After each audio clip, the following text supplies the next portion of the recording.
प्रभू श्रीराम हे मांसाहारी असल्याचा दावा जितेंद्र आव्हाड यांनी केल्यानंतर त्यांच्यावर चहू बाजूनी टीकेची झोड उठली। वादावर पडदा टाकण्यासाठी अखेर जितेंद्र आव्हाड यांनी आपल्या वक्तव्याबद्दल खेद व्यक्त केला। दरम्यान भाजपने ठिकठिकाणी आव्हाड यांच्या विरोधात आज जोरदार आंदोलन केली।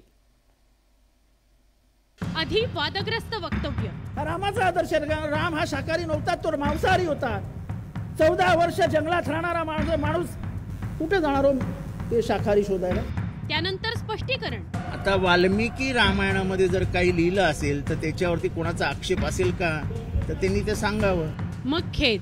जर माझ्या कालच्या वक्तव्यामुळे कोणाच्या भावना दुखवल्या गेल्या असतील तर मी त्याबद्दल खेद व्यक्त करतो।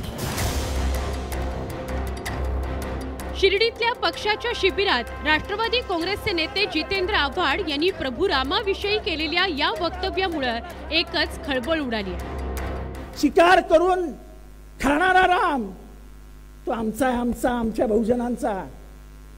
तुम्ही जिथे आम्हाला सगळे शाकाहारी बनवायला जातात की आम्ही रामाचा आदर्श पाळतो आहोत आणि आम्ही मटण खातो। रामाचा आदर्श राम हा शाकाहारी नव्हता, तो मांसाहारी होता। अयोध्येत राम मंदिर उद्घाटनाची तयारी सुरू असताना जितेंद्र आव्हाड यांच्या या वक्तव्यामुळे राजकीय वातावरण ढवळून निघाले।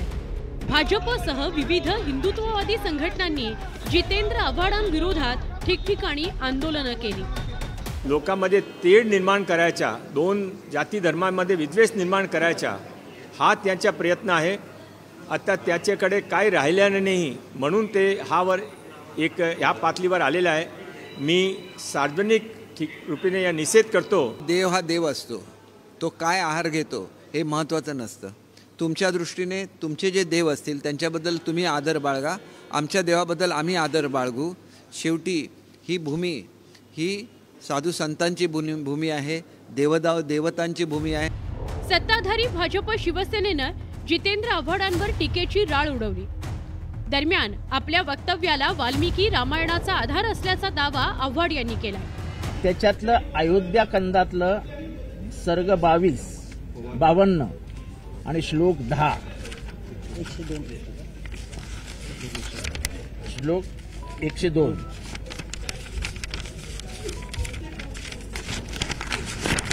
हा आहे। आता मी हा वाचून दाखवत नाही कारण का मला वाद अजून वाढवायचा नाही।